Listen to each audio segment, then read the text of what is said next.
सृष्टि की आदि में मधुकेटभ का जन्म हुआ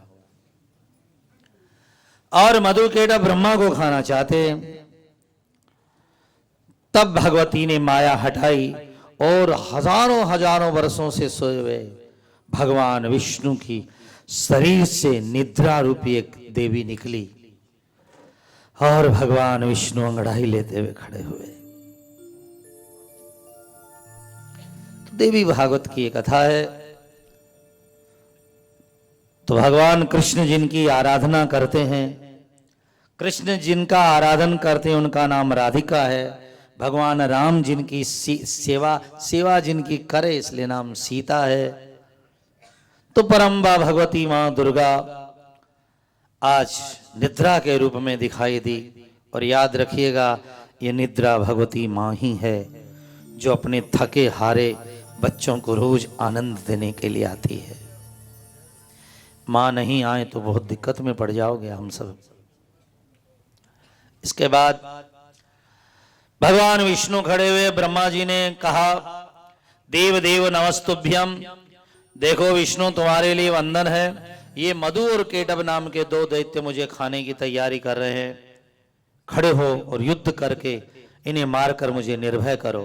तब भगवान विष्णु खड़े हुए और उन्होंने शांग धनुष पर प्रत्यंचा चढ़ाई और मधु केटभ के साथ में घमासान युद्ध शुरू हुआ। मधु और केटभ दो भाई, उन्होंने भी धनुष पर बाण चढ़ाए। कई वर्षों उनका धनुष युद्ध चलता रहा। आखिरी में गदा युद्ध शुरू हुआ और इस गदा युद्ध के अंदर भी भगवान विष्णु से दोनों ही लड़ते रहे। लड़ाई का बहुत विस्तार दिया गया है। क्या क्या युद्ध हुआ, कभी वायव्यास्त्र कभी पारजन्यास्त्र। वायव्यास्त्र से वायु चल गई, पारजन्यास्त्र से वर्षांत हो गई और फिर पर्वतास्त्र से पहाड़ बरसने लगे, फिर वायु अस्त्र से फिर वो चले गए, आग्नेयास्त्र से आग लग गई, फिर वरुणास्त्र से जल मिटा दिया गया। सब अस्त्र शस्त्रों की लड़ाई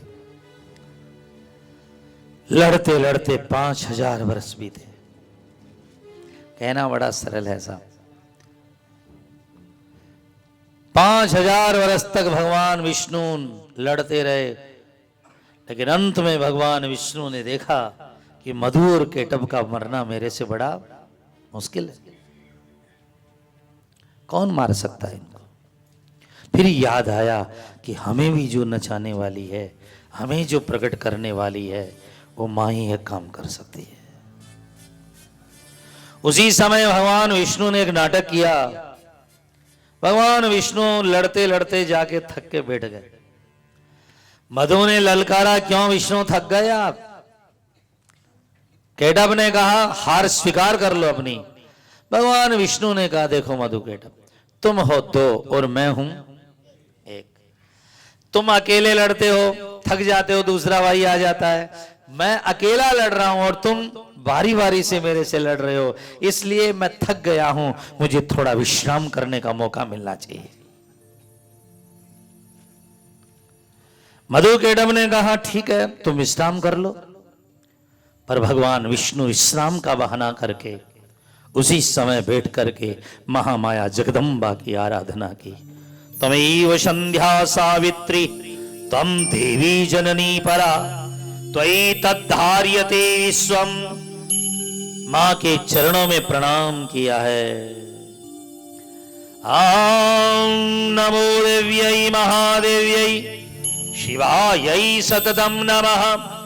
नमः प्रकृतिभद्रायै नियतां प्रणदास्मताम् और रौद्रायै नमो नित्यायै रात्रै धात्रै नमो नमः।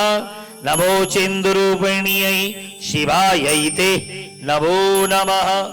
जगत कल्याणकर्त्री च सर्व दुख विनाशिनी महामाया महादेवी महाकाली नमोस्तुते।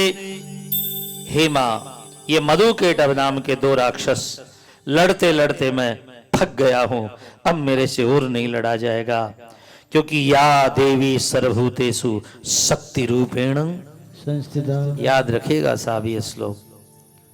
हमारे में जितनी शक्तियां खाने की, पचाने की, आने की, जाने की, इसलिए आदमी बूढ़ा हो जाए तो कोई नहीं कहता विष्णु जी निकल गया, सब बोलते हैं शक्ति निकल गई, क्योंकि मां की ताकत हमारे अंदर है। अग्नि में दाह्य का शक्ति इन्हीं भगवती की है, और बर्फ में शीतलता शक्ति इन्हीं मां की दी हुई है। भूमि में शस्य श्यामलता जो शक्ति है ये इन्हीं भगवती पराम्बा की दी हुई है। इसलिए प्रियजनों, बहुत बढ़िया बात है कि मां के चरणों में हम सब वंदन करें। भगवान विष्णु ने अंबे से प्रार्थना की, आइए हाथ जोड़े प्रार्थना करें। अंबे चरण कमल हैं तेरे, अंबे चरण कमल हैं तेरे, अंबे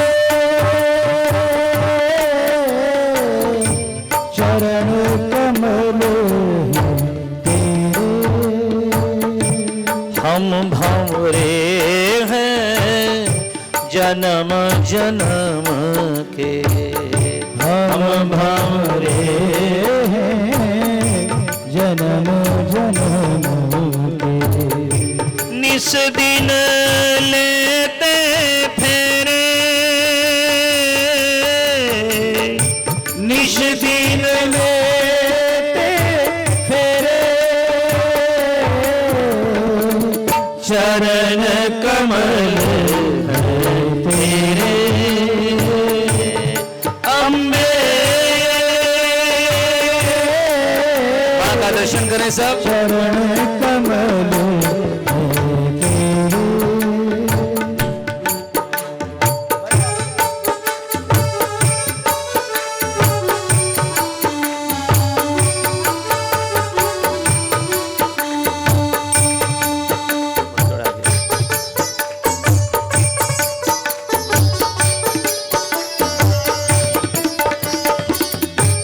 तेरे शरणों में हम हैं आए, तेरी शरणों में हम हैं आए। दूर करो अंधेरे, दूर करो अंधेरे, चरण कमल हैं तेरे, अंबे चरण कमल हैं तेरे।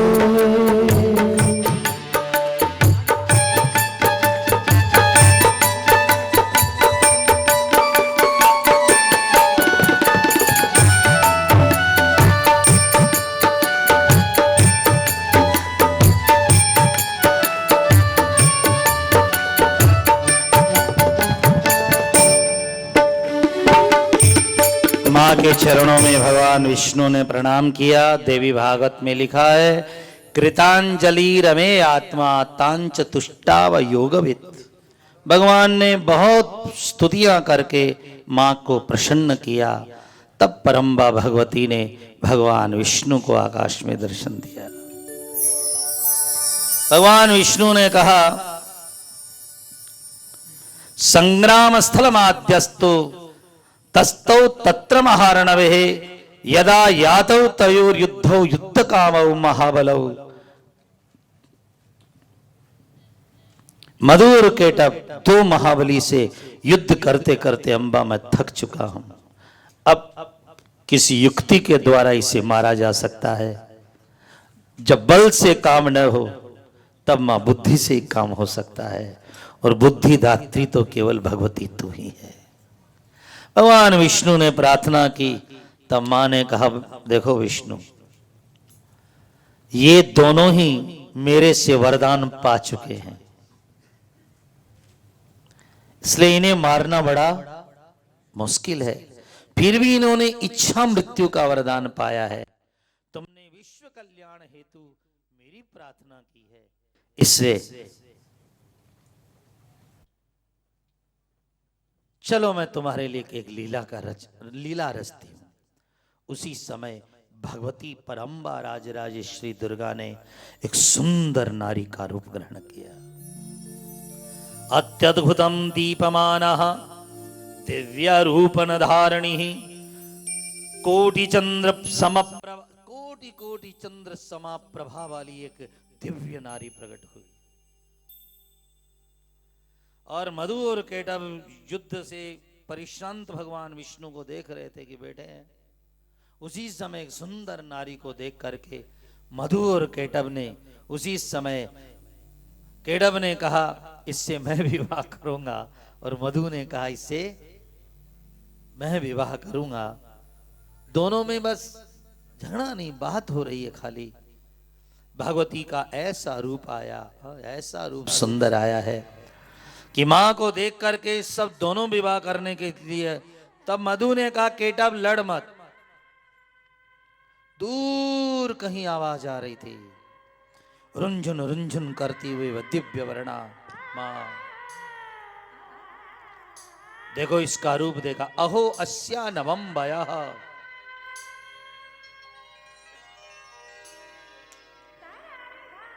मां के रूप को आप वंदन करें।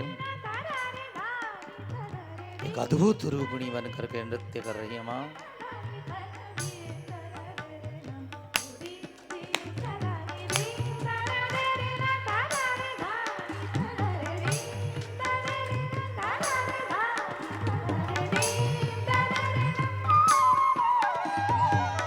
जय अम्बे, जय जगदम्बे।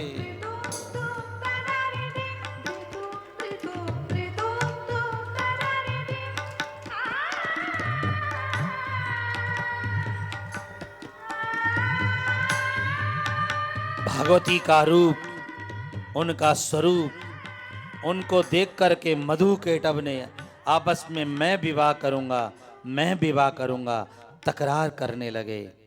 तब मधु ने कहा देख हम भाई हैं, लड़ेंगे नहीं।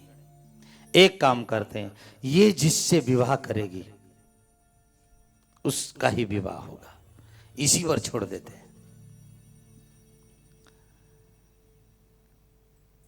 और ऐसा कहकर दोनों, और उसी समय भगवान विष्णु आगे बढ़ गए। महामाया ने उनकी ऐसी बुद्धि कुंठित कर दी कि वो तो उसके रूप और माधुर्य को देखकर एकदम सकबका गए थे।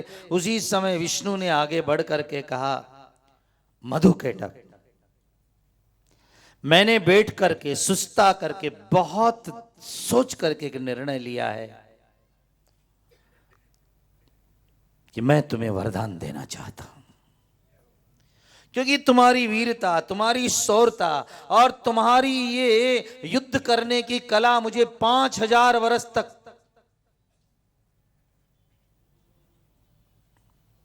प्रसन्न कर दी है। तुम्हारे जैसा वीर न हुआ न शायद होगा, इसलिए मैं तुम्हें वरदान मांगने की कह रहा हूं। अब सुंदर नारी खड़ी, कोई भी पुरुष नारी के सामने अपनी इज्जत, तो उनके मन में आया कहीं ये सुंदर नारी हमें त्याग करके नहीं चली जाए। इसलिए मधु ने कहा विष्णु, कायर और बुजदिल लोग मांगा करते हैं, वीर लोग तो सदा दिया करते हैं।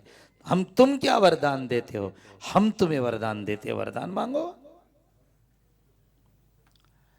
भगवान विष्णु ने कहा भाई तुम वीर हो, इसीलिए तो कह रहे हैं वरदान तुम क्या दोगे, हम तुम्हें देंगे, वरदान मांगो। भगवान विष्णु ने और उस समय कहा देखो, वरदान देकर के वीर लोग कभी पीछे नहीं हटते हैं। कहा हम वचन देते हैं, हम पीछे नहीं हटेंगे, लेकिन हमारी शूरता, हमारी वीरता पे कोई तुम्हें शंका, कहा नहीं शंका नहीं है तभी तो वरदान दे रहा हूं तुम्हें। उन्होंने कहा हम वचन देते हैं, हम पीछे नहीं हटेंगे। और भगवान विष्णु तो तैयार ही बैठे थे। उसी समय मांगा कि तुम दोनों की मृत्यु में मेरे हाथ से मांग रहा हूं, मेरे हाथ से मरो तुम दोनों। अब तो मधु केटव को और केटव मधु को देखने लगा, ये हुआ कैसे, किसने हमारी बुद्धि को इतना कुंठित कर दिया, फिर भी उन्होंने बुद्धि लगाई मृत्यु से बचने की। उन्होंने देखा कि आज तक संसार में हमने केवल जल ही जल देखा है। क्या देखा है? कहीं भी सूखी जमीन नहीं है। उन्होंने कहा ठीक है विष्णु, हम तुम्हारे हाथ से मरेंगे, पर हमारी एक शर्त है, हमें जहां जल न हो ऐसी जगह मारोगे, हम सूखी जगह में मरेंगे। असंभवता है तो धरती थी नहीं, केवल जल ही जल था। भगवान विष्णु ने कहा पक्का मैं तुम्हें वहीं मारूंगा जहां पर जल नहीं है। अंत में भगवान विष्णु ने अपना शरीर पानी पर बैठ करके, जल पर बैठकर इतना विशाल किया कि अपनी जंघाओं को भगवान ने इतना विशाल कहा कि देखो ये पूर्ण तरह से सूखी है, कहीं भी इन जंघाओं पर जल नहीं है। पर मधु और कैटभ दोनों चकरा गए। किसने हमारी बुद्धि को कुंठित कर दिया? किसने हमें इस तरह से भटका दिया? कौन है वो? कौन है वो? लेकिन अपनी वीरता में कोई दाग न लगे, इसके लिए मधु कैटभ भगवान विष्णु की बड़ी बड़ी जंघाओं पर, दोनों एक पर वो दोनों पर उसने सिर रखे और भगवान ने उसी समय चक्र के द्वारा दोनों का सिर काट डाला। और जब काटा उस समय उनके शरीर से जो मेद गिरा, मेद कितना बड़ा शरीर था मधु कैटभ का, जो मेद गिरा, चर्बी गिरी, मेद को चर्बी गिरी, उससे धरती का जन्म हुआ समुद्र में। मेदनी कहते, इसे धरती को क्या कहते हैं? मेदनी।